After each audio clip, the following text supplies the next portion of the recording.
Every mistake that turned ordinary people into cult leaders. None of them started out as monsters.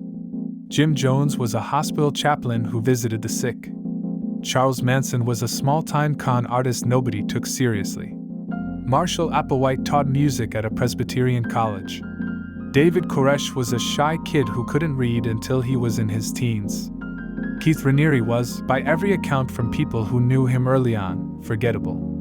Every single one of them became responsible for mass death, mass abuse, or the total psychological destruction of hundreds of people.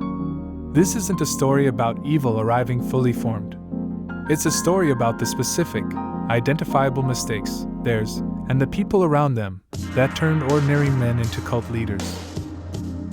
Jim Jones grew up poor, in a house without indoor plumbing, largely raised by neighbors because his mother worked and his father was disabled and largely absent. As a kid, he was known for two things: obsessive reading about dictators, and holding elaborate funerals for dead animals he'd find in the woods. By his 20s, he was doing something genuinely good. He ran one of the first racially integrated churches in Indianapolis in the 1950s, at real personal risk, in a city where that made him a target. He adopted children of different races into his own family before it was common or accepted. For years, Jim Jones looked less like a future mass murderer and more like a civil rights pioneer. Here's the first mistake, and it wasn't his. It was everyone around him who watched him consolidate total authority over his congregation and called it charisma instead of control. Jones began requiring members to submit written loyalty tests, false confessions to crimes they hadn't committed, letters admitting to plotting against him. He kept these on file. Members who wanted to leave the church would suddenly find those letters used as leverage. Nobody outside the church stopped this because, from the outside, it looked like devotion. From the inside, it was a slowly tightening trap, and by the time members understood what they'd signed away, they had no way back out. That's the pattern you'll see in every case in this video. The mistake is rarely one single act.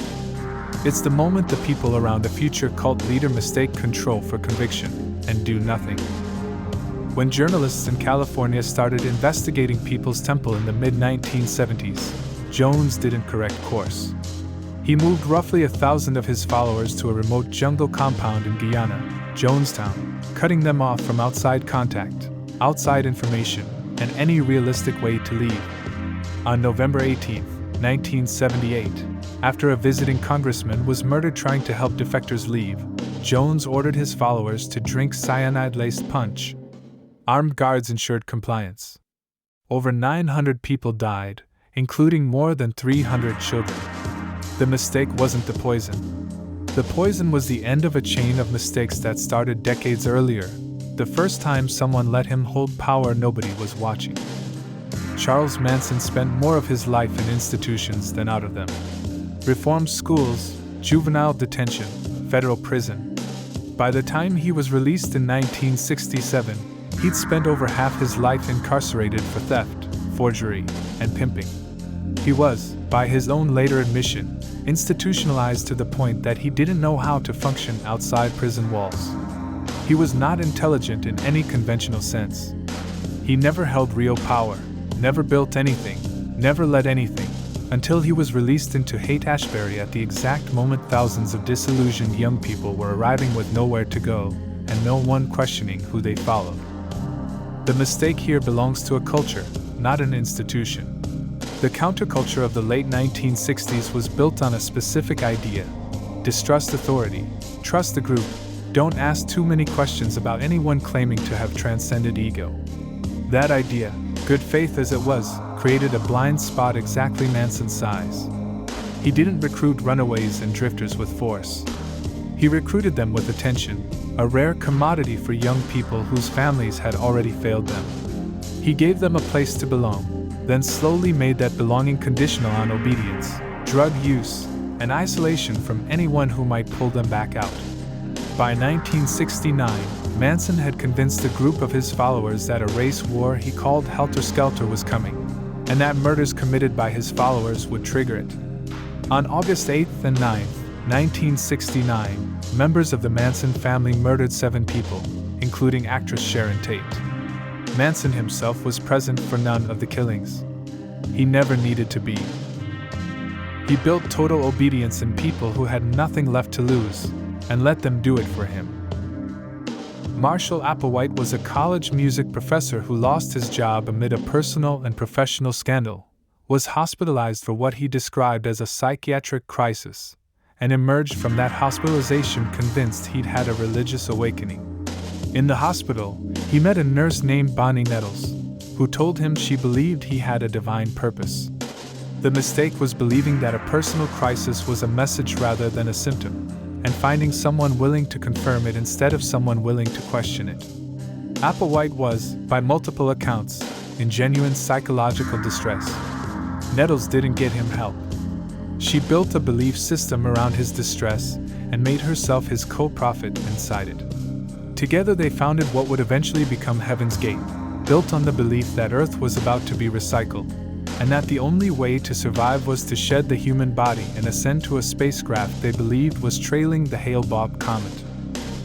For over 20 years, the group isolated further and further from the outside world. Members gave up personal names, personal relationships, and physical identity, believing it brought them closer to the state needed for ascension. In March 1997, Applewhite convinced 38 followers to join him in mass suicide, all dressed identically, all carrying identification and money, believing, until the end, they were catching a ride, not ending their lives. Nobody forced them. Every one of them chose it, inside a reality Applewhite had spent 20 years building brick by brick. And the first brick was a nurse who decided a man in crisis was a prophet instead of a patient. David Koresh, born Vernon Howell, grew up dyslexic, bullied, and deeply religious in a way that isolated him from his peers. He joined the Branch Davidians, a small offshoot Adventist sect, as a young man looking for a place he fit.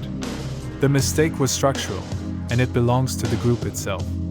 The Branch Davidians already had a culture built entirely around waiting for one specific person to arrive and correctly interpret prophecy.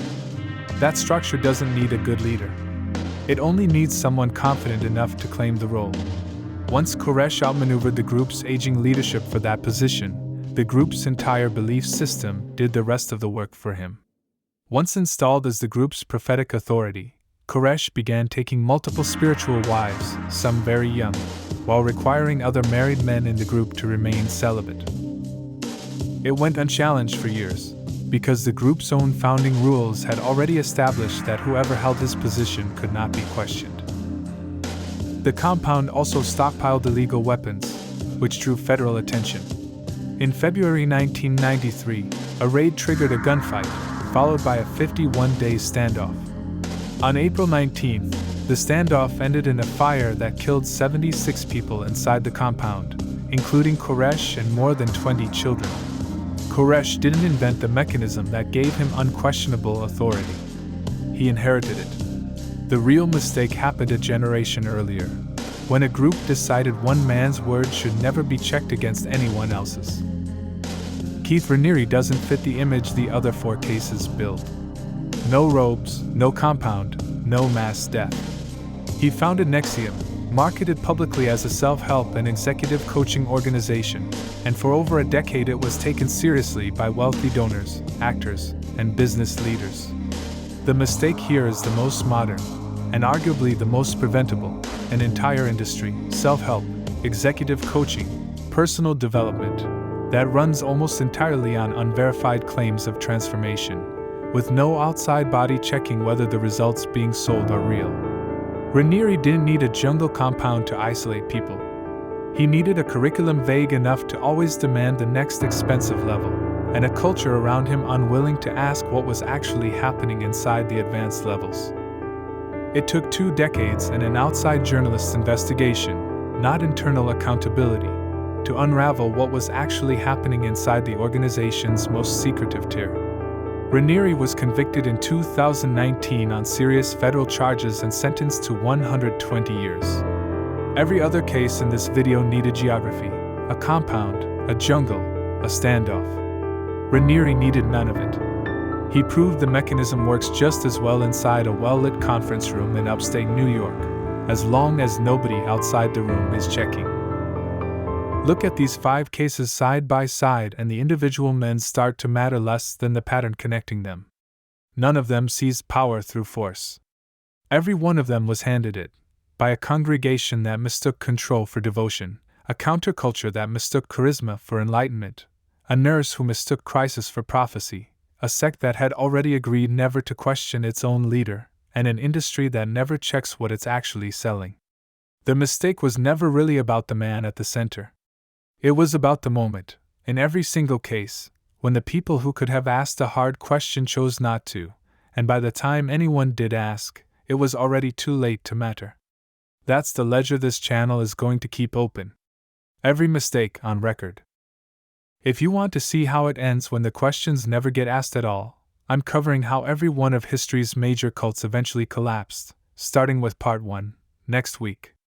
Subscribe so you don't miss it.